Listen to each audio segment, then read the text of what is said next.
मुझे लगता है आज फिर से मुझे खाली हाथ ही लौटना पड़ेगा। अभी तक तो मुझे कोई भी शिकार नहीं मिला है और प्यास भी लग रही है।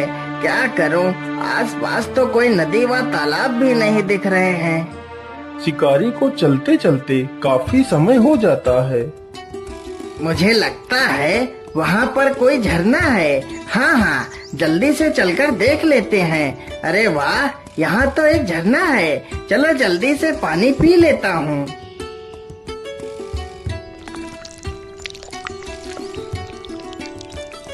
अरे राम राम राम, अब मेरी जान में जान आई।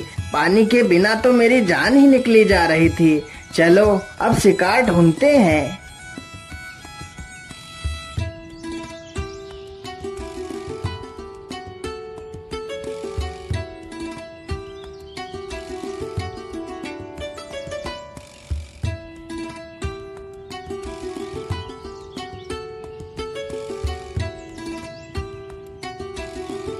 ओहो, यह इस पेड़ पर क्या बैठा है? अरे वाह, यह तो एक सुनहरा बाज है। यह बाज तो बड़ा कीमती लग रहा है। शिकारी तुरंत ही अपना धनुष बाण संभालता है और बाज पर निशाना लगा देता है। कमान से तीर निकलते ही बाज को जा लगा, लेकिन बाज जमीन पर न गिरकर आकाश में उड़ता हुआ चला जाता है।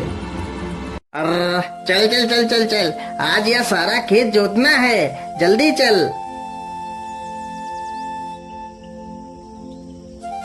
अरे राम राम राम, ये क्या है? इस बाज को तो किसी ने तीर मार दिया है, लेकिन यह बाज तो कितना सुंदर है, मानो इसके पंख सोने के हों। पानी पानी पानी। अरे ये बाज तो प्यासा है। रुको रुको, मैं तुम्हें अभी पानी पिलाता हूँ। वह किसान तुरंत जाता है और पानी का मटका उठाकर लाता है। फिर बाज को पानी पिलाने लगता है। मेरी मदद करो, मेरे शरीर से इस तीर को निकाल दो। मुझे बहुत दर्द हो रहा है। अच्छा अच्छा, रुको, मैं तुम्हारे शरीर से इस तीर को निकाल देता हूँ। सजीवन तुरंत ही बाज के शरीर से तीर को निकालने लगता है।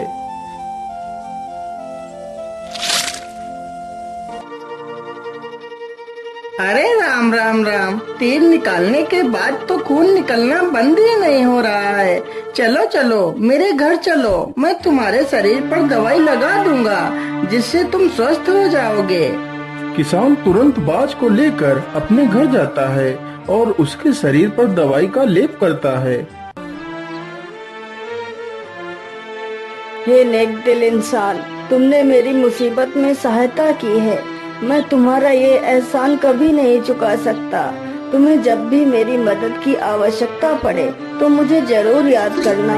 मैं तुम्हारे पास दौड़ा चला आऊंगा। इतना कहकर वह बाज वहाँ से चला जाता है। वह किसान लोगों की मजदूरी करके अपना पेट पालता था। धीरे धीरे इसी प्रकार गुजरता गया।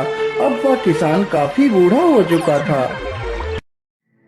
अरे सजीवन दादा, आपको खेत जोतते जोतते पूरे 4 दिन हो गए हैं। अभी तक आपने मेरा खेत जोत ही नहीं पाया है। इतने दिनों में तो पूरे 4 खेतों की जुताई और हो जाती। क्या करूं मालिक, अब मुझसे जल्दी जल्दी काम नहीं हो पाता है। यदि काम नहीं हो पाता है तो जाकर अपने घर बैठिए। काम करने की कोई आवश्यकता नहीं है। बेटा, यदि मैं घर बैठ जाऊंगा तो खाऊंगा क्या? मुझे कुछ नहीं पता। तुमसे कोई काम नहीं करवाना। ये पकड़ो अपनी मजदूरी और जाओ यहाँ से। बेचारा सजीवन चुपचाप पैसे उठाकर अपने घर की ओर चला जाता है।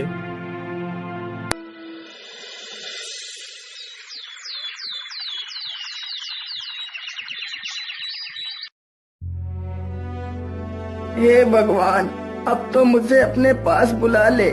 मुझे एक वक्त का खाना खाने के लिए भी सोचना पड़ता है। अब तो मुझसे कोई काम भी नहीं होता और ना ही मुझसे कोई काम करवाना चाहता है। मेरा गुजारा नहीं हो पा रहा है मालिक, मुझे मौत दे दो। हे प्रभु, तुम ही कोई रास्ता दिखाओ जिससे मैं 2 वक्त का खाना खा सकूं। क्यों न मैं अपने मित्र बाज को बुलाता हूँ वह जरूर मेरे लिए खाने का प्रबंध कर देगा। हे बाज मेरे दोस्त, मुझे तुम्हारी मदद की आवश्यकता है, तुम कहाँ हो? हे बाज मेरे दोस्त, मुझे तुम्हारी अरे मदद की यह आवश्यकता आवाज तो है, मेरे तुम मित्र की कहाँ है। हो? मुझे लगता है मेरा मित्र किसी दुविधा में है, मुझे चलकर देखना चाहिए।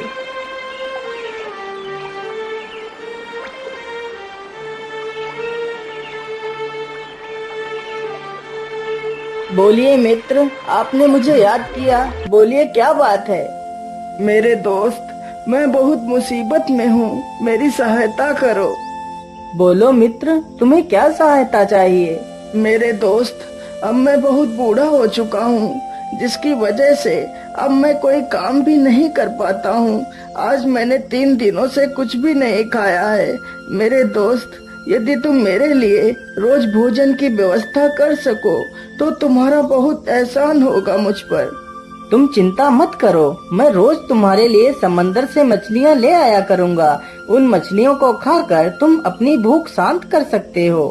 हाँ हाँ, तुम ठीक कह रहे हो बाज। बाज तुरंत ही मछलियाँ पकड़ने के लिए चल पड़ता है। वह चलते चलते समंदर के किनारे पहुँच जाता है।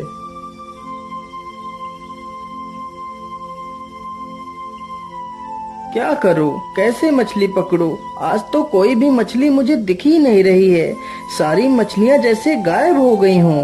अरे वो रही मछली, चलो चलो जल्दी से इस मछली को पकड़ता हूँ।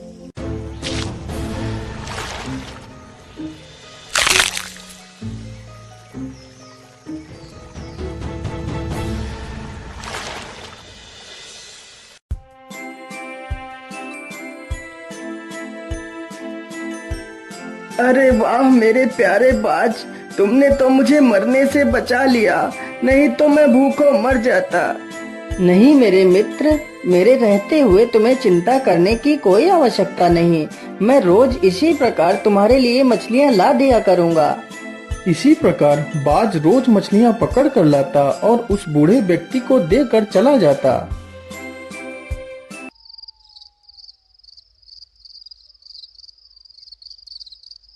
अरे वाह वाह, अब तो घर में पड़े पड़े ही मुझे मनमाना भोजन मिल रहा है। अब तो मुझे किसी की मजदूरी करने की आवश्यकता भी नहीं पड़ती। खाने को तो मैं मछलियाँ खा लेता हूँ, लेकिन मेरे पास पैसा तो एक भी नहीं है। काश मेरे पास भी ढेर सारा धन होता तो मैं भी गाड़ी बंगला खरीदता, लेकिन गाड़ी बंगला मेरी किस्मत में कहाँ। अगले ही दिन बाज मछलियाँ पकड़ कर लाता है तो उसके सोने के पंख बहुत चमक रहे थे। ओहो, आज तो इसके पंख कितने चमक रहे हैं। जरूर इसके पंख सोने के बने हुए हैं। यदि यह पंख मुझे मिल जाए तो मैं बहुत अमीर हो जाऊंगा। इन्हीं पंखों की मदद से मैं अपने लिए कार खरीदूंगा। क्या बात है भाई, आज तुम मुझे देखकर इतना चिंतित क्यों लग रहे हो? कुछ नहीं मेरे दोस्त, मैं बस यही सोच रहा था कि मेरी मदद के लिए मैं तुम्हारा शुक्रिया अदा कैसे करूं। मित्र, इसमें शुक्रिया की क्या बात है? तुमने मेरी जान बचाई थी, बदले में मैं तुम्हारी मदद कर रहा हूँ। इसमें क्या बड़ी बात है? इतना कहकर बाज वहाँ से चला जाता है। मुझे कुछ भी करके इस बाज के सोने के पंख छीनने होंगे। मैं ऐसा करता हूँ, जब कल वह बाज मुझे मछलियाँ देने के लिए आएगा तो मैं उसे मारकर उसके सारे पंख छीन लूंगा।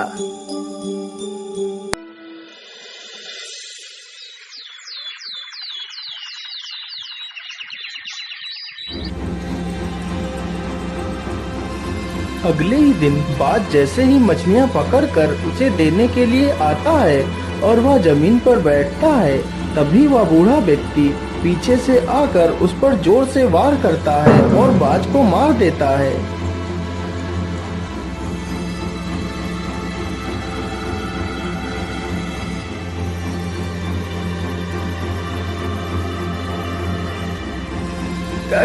कौन हो तुम? मैं एक ऋषि हूँ। मैं बहुत लालची था, जिसकी वजह से मुझे मेरे गुरुदेव ने यह श्राप दिया था कि मैं एक सुनहरा बाज बन जाऊंगा और जब कोई व्यक्ति मुझे देखकर लालच में आकर मेरी हत्या कर देगा तो मैं इस श्राप से मुक्त हो जाऊंगा और यह श्राप हत्या करने वाले पर लागू हो जाएगा और वह भी एक सुनहरा बाज बन जाएगा। और आज तुमने भी वही गलती की है जो गलती मैंने की थी।